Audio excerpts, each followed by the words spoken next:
Indo British advanced pain clinic నొప్పి మాయం surgery దూరం ఫర్ అపాయింట్మెంట్స్ 9155515563. అందరికీ నమస్కారం. నేను మీ ఆయుర్వేద డాక్టర్ చిట్టిపుట్ల మధుసూదన శర్మని. మనం ఈ వీడియోలో మోకాళ్ళ నొప్పులకి మన ఇంట్లోనే ఎలాంటి చక్కటి ఆయిల్ తయారు చేసుకొని సద్వినియోగం చేసుకోవాలి అనేటువంటి అంశాన్ని గురించి తెలుసుకోబోతున్నాం. గత కొన్ని వీడియోల్లో కూడా ఈ మోకాళ్ళ నొప్పులకు సంబంధించి కడుపులోకి ఎలాంటి ఔషధాలు వాడుకొని సద్వినియోగం చేసుకొని ఆ యొక్క సమస్య నుంచి బయటపడాలి, అట్లే పైపూత మందుగా ఎలాంటి ఔషధాలు వాడుకోవాలి మొదలు వివరాలు తెలియజేయడం జరిగింది. ఈ నేపథ్యంలో పైపూత మందుకు సంబంధించి అల్లపు రసము, అదేవిధంగా నువ్వుల నూనె, అల్లపు రసము, ఆవాల నూనె, అట్లే ఉల్లిపాయ రసము, నువ్వుల నూనె, అట్లే వెల్లుల్లిపాయలు, నువ్వుల నూనె, వెల్లుల్లిపాయలు, ఆవాల నూనె, కర్పూరము, ఇలాంటి వాటితో ఎలాంటి క్షేమదాయకమైనటువంటి ఈ పైపూతకు సంబంధించి ఆయిల్స్ తయారు చేసుకుని వాడుకోవాలో తెలియజేయడం జరిగింది. ఈ వీడియోలో తులసి ఆకు రసాన్ని ఉపయోగించి చక్కటి ఆయిల్ని ఎలా తయారు చేసుకుని ఆ యొక్క సమస్య నుంచి బయటపడవచ్చో తెలుసుకోబోతున్నాం. దీనికి కావాల్సినటువంటి పదార్థాలు, అంటే ఈ ఆయిల్ తయారీకి కావాల్సినటువంటి పదార్థాలు 3. తులసి ఆకు రసము ఒక 100 ml తీసుకోండి. అట్లే ఆవాల నూనె బాగా నిదానంగా రాసుకోండి. తులసి ఆకు రసము 100 ml, ఆవాల నూనె 200 ml అంటే 200 ml, కర్పూరము 20 గ్రాములు. కర్పూరం అంటే ఉంట కర్పూరం కానీ హారత కర్పూరం కానీ మన ఇంట్లో ఏ కర్పూరం ఉంటే అది వాడుకుంటే సరిపోతుంది. కర్పూరం ఒక 20 గ్రాములు.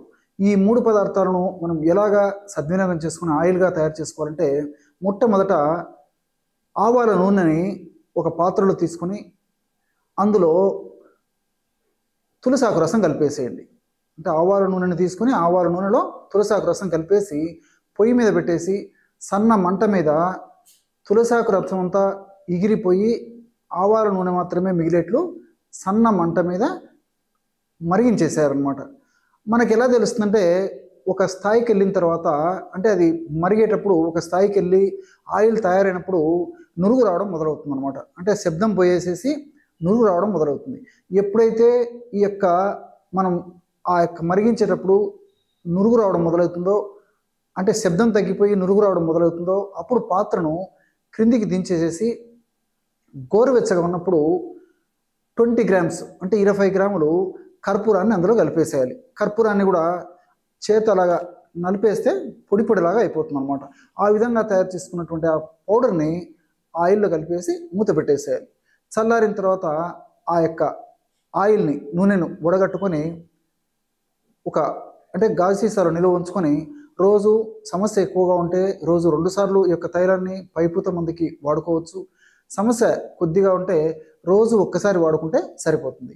ఈ అవసరాన్ని బట్టి ఒక్కసారి కానీ 2 సార్లు కానీ ఈ తైలాన్ని, తగినంత తైలాన్ని తీసుకొని మోకాళ్ళ భాగంలో అప్లై చేసి సున్నితంగా మర్దన చేయాలి. మరి బలవంతంగా కానీ మరి గట్టిగా కానీ మర్దన చేయకుండా సున్నితంగా మర్దన చేయాలన్నమాట.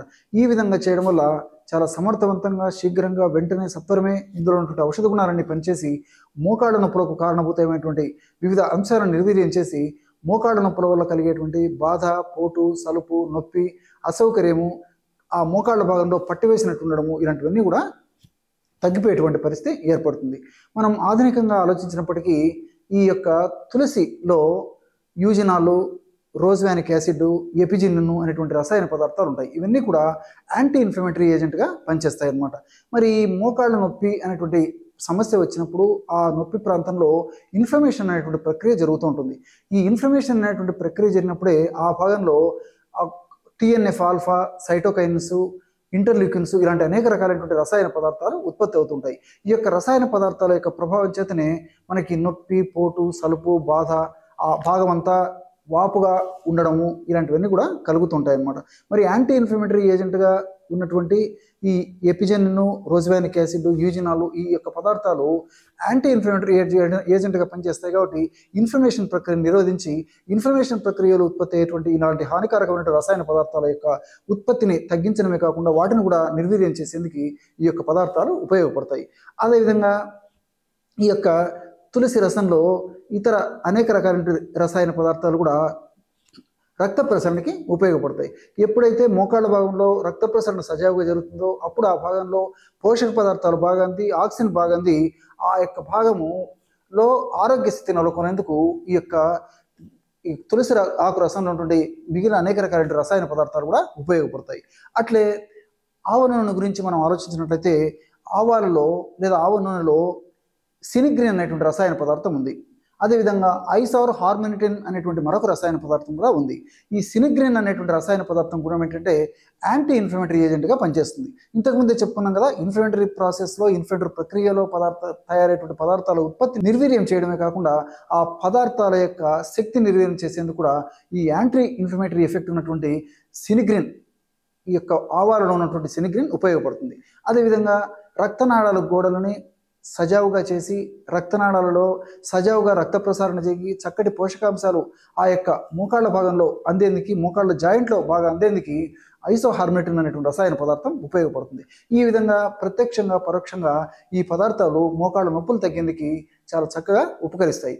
అంతేకాకుండా కర్పూరంలో క్యాంఫరాల్ అనేటువంటి రసాయన పదార్థం ఉంది.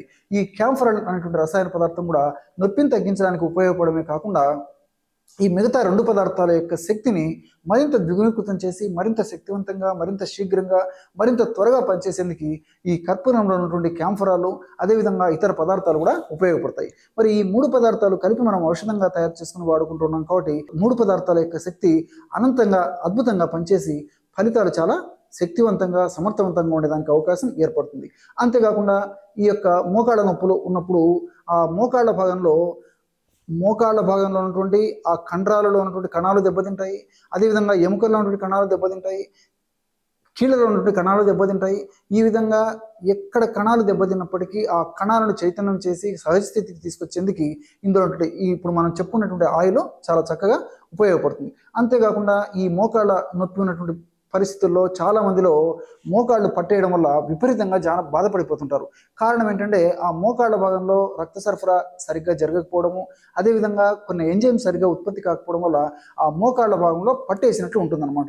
మరి ఈ యొక్క ఔషధం వాడుకోవడం వల్ల ఆ మోకాళ్ళ భాగంలో ఉన్నటువంటి కండరాలు కూడా సంకోచ స్థితి నుంచి వ్యాకోచ స్థితికి వచ్చి, అంటే కండరాలు బాగా రిలాక్స్ అయిపోయి ఆ బ్లడ్ సర్క్యులేషన్ కూడా బాగా జరిగి ఆ నొప్పికి కారణభూతమైనటువంటి ఆ యొక్క సమస్యకు తగ్గేందుకు కూడా ఈ యొక్క ఔషధం చాలా చక్కగా ఉపయోగపడుతుంది.